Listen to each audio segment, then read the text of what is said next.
2008, 2009, we had a reset button of sorts having been hit on the world economy. Are we now well on our way to a recovery from the financial crisis, or are markets at all-time highs masking inherent risks and illustrating a stark disconnect? Well, that's a complex set of questions embedded in that one question. We are well on the way of recovering in some respects, but when you talk about 2008, 2009, you're talking, there's a specific financial trauma that we talk about, but we also talk about a very deep recession that was global. And I would say that we're not completely out of it because, and each part of the world is on a separate part of the cycle, so US is further along than Europe, actually probably further along than China at this point. But you also have to think, when you say completely out of it, we have to be not only out of the crisis, but out of the remediation of the crisis, which is not quite true, because in connection with getting the economy going, and now I'm talking not so much the specific crisis, but I'm talking about the recession, which is in some cases associated, in some cases even beyond that. We had monetary policy that was uncharacteristically easy for a very long time in the United States. We're not completely out of that. And in some parts of the country, we also have other policies that we're still going into. And there's another element and a level to the complexity. We're not out of the social issues that came out of the crisis, the unequal, inequality in distribution, but also inequality of the consequences of the crisis also haven't been sorted out. So I think it'll be, I'll tell you in 100 years from now when we got out of the crisis. You'll still be alive? I remember when I founded the firm in 1869, it was a long time ago.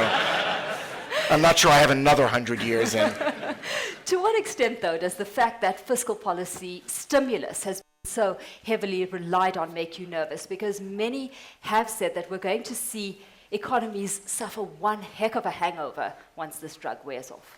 Well, part of the problem was it wasn't so much, did you say fiscal stimulus? I'm sorry? Yeah. Well, the fiscal stimulus would have been legislation and building. For example, in the United States, the fiscal stimulus ended a long time ago. What has been carrying the intervention into the economy really has been monetary stimulus. Because in the United States, for a variety of reasons that any observer of the U.S. scene can see, the politics are so difficult, it's been very hard to get spending legislation through. And I'm not even sure it was necessarily advisable. What really has carried the water for, again, the remediation of the crisis has been monetary policy. And that's going to take a long time to work its way through. But it's not a question. These things are, people will get criticized, and we could talk. You can ask further questions about the consequences. People get criticized for doing these things, but there are a series of difficult choices. The difficult choice is never between a good thing and a bad thing. It's usually between a series of bad things or a series of good things that everybody's promoting, but they're in conflict with each other.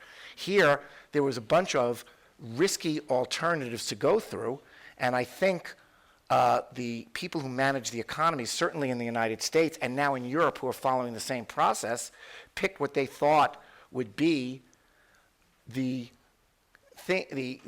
policy that would be most likely to have the direst consequences.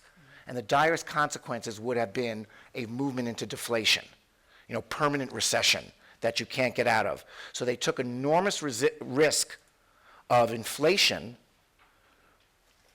to remove and take off the table a smaller but highly consequential risk of deflation. If we hone in on the US specifically, the forecast on when we're going to see rates rise has been pushed out further down the line, but it is imminent. Are you more optimistic or pessimistic about what this could potentially spell? Well, I think if rates rise, the rate rise won't be a source of optimism in and of itself. The cause of the rate rising will be the cause for optimism. The rates, I think the Fed has been very disciplined about not wanting to raise rates too soon. Again, the low interest rates, which seem unnatural, have been a spur to growth. The risk is on the inflation side, and they're constantly weighing how much incremental growth stimulus are we getting from this policy. In an inflationary period, you wake up every day and say, gee, the price is going up tomorrow. I better do this action today. I better buy this thing today, because tomorrow it'll be more expensive. In deflation, you wake up every day and say, gee, why don't I won't do it today. I'll wait for tomorrow because the next day it'll be less expensive. Prices are going down. And next day it'll be less expensive. And next day and pretty soon you have what Japan has had for 20 years. And so they don't want to really take a big risk of having paid the price and taken so much action to get the economy going, to have it turn back again if they start raising rates too soon. So even though the risk of deflation may be smaller, the consequences are so great that they're going to forbear. And they'll forbear until they see the statistics both show growth on a consistent basis and also show inflation. They want to see that inflation creep back in, and so far there's none of it. And it will be very data dependent. The data so far suggests very, very, very unlikely that they'll raise rates in June, and unlikely but still possible that it'll go in September. The recent data makes it look like it's going further out.